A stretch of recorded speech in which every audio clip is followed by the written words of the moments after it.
Bismillahirrahmanirrahim. Assalamualaikum warahmatullahi wabarakatuh. Alhamdulillahi rabbil alamin.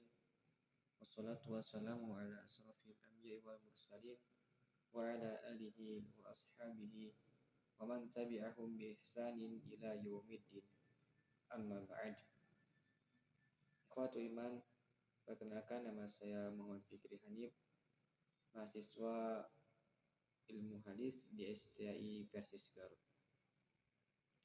Dalam kesempatan kali ini, saya akan sedikit menyampaikan tentang fikih jinayah atau pelanggaran-pelanggaran yang berkaitan dengan kisos yang tidak terikat dengan jiwa.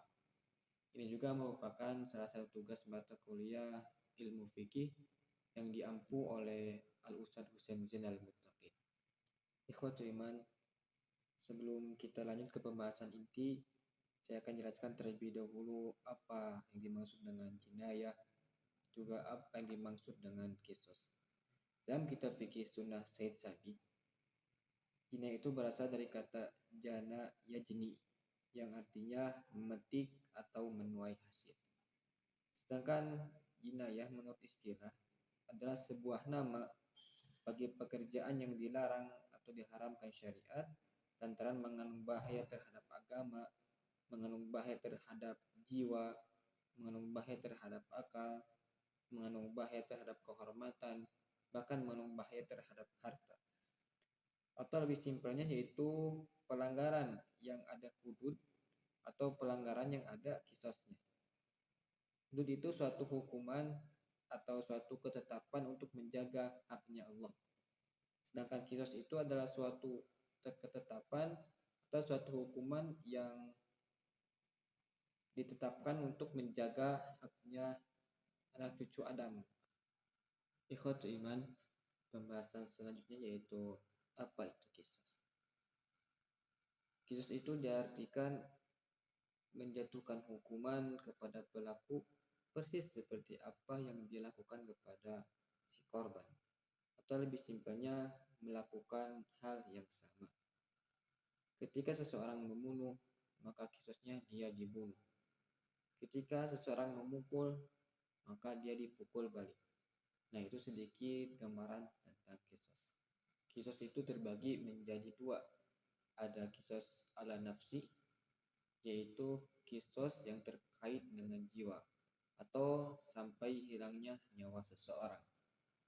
Dan juga kisos duna nafsi yang tidak berkaitan dengan jiwa atau tidak sampai hilangnya nyawa seseorang. Nah, di sini saya akan memfokuskan penjelasan yaitu tentang kisos duna nafsi yang tidak terkait dengan jiwa atau hilangnya nyawa seseorang. Sebagaimana disebutkan sebelumnya, yaitu iman, bahwa kisos bukan hanya ditetapkan terkait kejahatan terhadap jiwa saja. Kisos juga ditetapkan terkait kejahatan yang dilakukan bukan terhadap jiwa. Nah, kisos yang tidak terkait dengan jiwa yaitu terbagi menjadi dua macam. Yang pertama ada al-qat'u, memotong anggota badan. Yang kedua al-juruh, hanya melukai, tidak sampai memotong anggota badan. Sebagaimana firman Allah Subhanahu wa taala dalam surat Al-Maidah ayat 45, A'udzubillahi minasyaitonir rajim. Wa katabna 'alaihim fiha anna an-nafsa bin-nafsi wal 'aina bil-'ain wal anfa bil-anf wal udhuna bil-udhun was sinna bis-sin wal juruha qisas. Dalam ayat tersebut bahwa jiwa dikenai hukuman mati jika telah membunuh jiwa yang lain, mata dengan mata, hidung dengan hidung, telinga dengan telinga, gigi dengan gigi, dan luka pun ada kisasnya. Ikhwatu iman, dalam menentukan hukuman bahwa seorang itu dapat menerima hukuman kisos itu ada beberapa syarat. Yang pertama, dia berakal. Yang kedua, dia sudah baligh. Yang ketiga, dia melakukan hal tersebut dengan sengaja. Yang keempat, darah orang yang menjadi korban kejahatan setara dengan darah pelaku kejahatan. Maksudnya adalah kesetaraan berkaitan dengan status budak dan kekafiran. Hukuman kisos tidak dijatuhkan kepada orang yang merdeka yang melukai budak. Seseorang muslim juga tidak dijatuhkan hukuman kisos jika melukai orang kafir, karena tidak ada kesetaraan darah di antara keduanya. Ikhwatul iman, langsung saja kepada pembahasan macam-macam kisos yang tidak terikat dengan jiwa.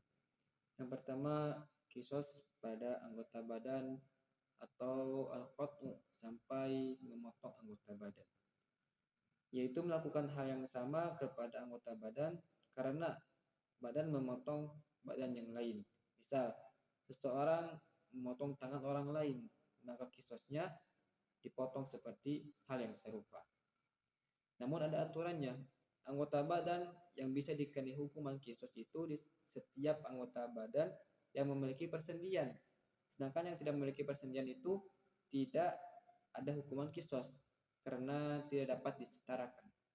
Dengan demikian, hukuman kisos dapat dijatuhkan kepada orang yang memotong jari dari ruasnya, memotong tangan dari pergelangan atau sikunya, memotong kaki dari persendiannya, mencungkil mata, memangkas hidung, memotong telinga, mencabut gigi, mengibiri kemaluan, atau mematahkan gigi seri.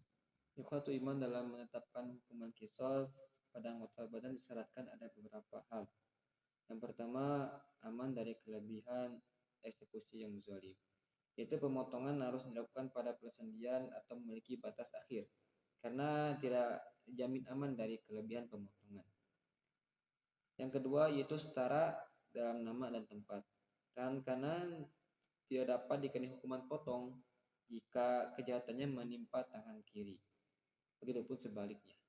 Jari kelingking tidak dapat dikenai hukuman jika kejahatannya menimpa jari manis. Begitupun sebaliknya. Terus yang ketiga yaitu kesamaan anggota badan pelaku kejahatan dan korban kejahatan dalam kesehatan dan kesempurnaan. Anggota badan yang sehat tidak dikenai hukuman kisos dengan anggota badan yang lumpuh. Tidak pula tidak dikenai hukuman kisos tangan yang sehat bila memotong tangan yang kurang jari-jarinya. Namun dikenai hukuman kisos bila terjadi sebaliknya. Tangan yang kurang jari-jarinya dikenai hukuman kisos bila memotong tangan yang sehat. Ikhwatu iman, pembahasan selanjutnya yaitu tentang al-juruh atau hanya luka, tidak sampai memotong anggota badan. Ini tidak dikenai hukuman kisos kecuali jika itu memungkinkan kesamaan dengan luka si korban tanpa ada pengurangan, tanpa ada tambahan. Jika tidak memungkinkan kesetaraan atau kesamaan, maka hukuman kisos tidak dapat dijatuhkan, tapi dia harus membayar diat. Terus bagaimana jika sekelompok orang bekerja sama untuk melukai atau memotong seseorang? Menurut Imam Hambali, jika ada sekelompok orang yang ingin melakukan pemotongan atau melukai seseorang, maka dia harus menjalani kisos seperti apa yang mereka lakukan terhadap korban tersebut. Terus menurut Imam Malik dan Imam Syafi'i mengatakan mereka dikenai hukuman kisos jika memungkinkan dengan dipotong anggota badan atau berupa luka. Terus menurut Imam Hanafi dan Zuhiri berpendapat bahwa dua tangan tidak ada hukuman potong jika atau lantaran satu tangan. Jika dua orang memotong satu tangan, maka tidak ada kisos bagi keduanya, tetapi dia harus membayar diat.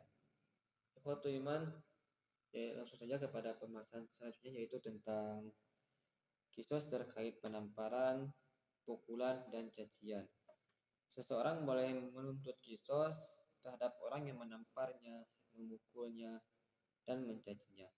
Sebagaimana firman Allah Subhanahu wa taala dalam surat Al-Baqarah ayat 194, A'udzubillahi minasyaitonirrajim.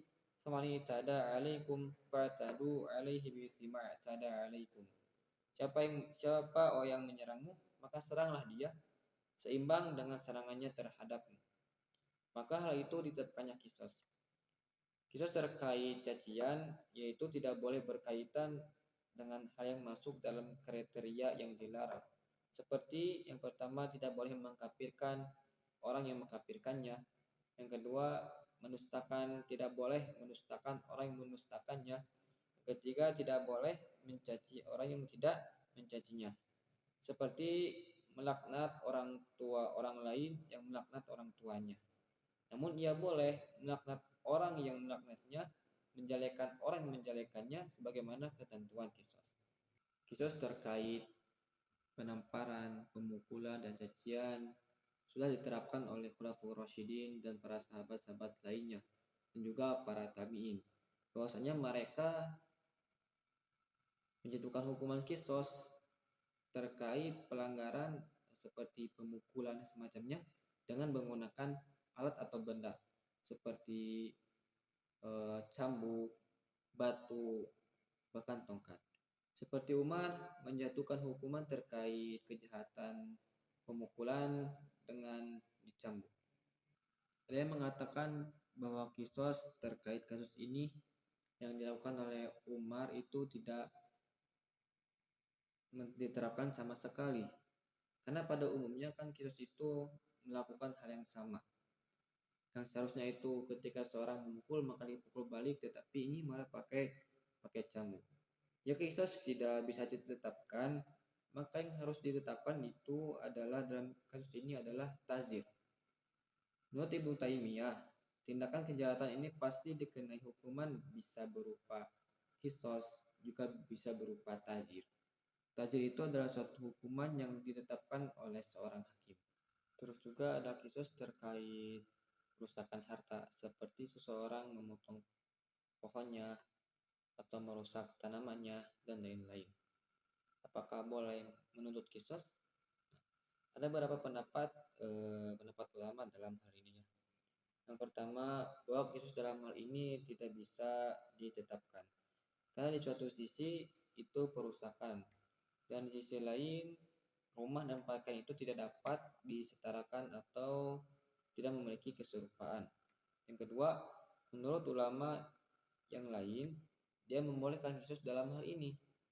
Nah, karena kisos terhadap jiwa dan badan diperbolehkan, maka kisos terkait harta yang memang kadarnya di bawah jiwa dan badan mestinya lebih layak untuk diperbolehkan.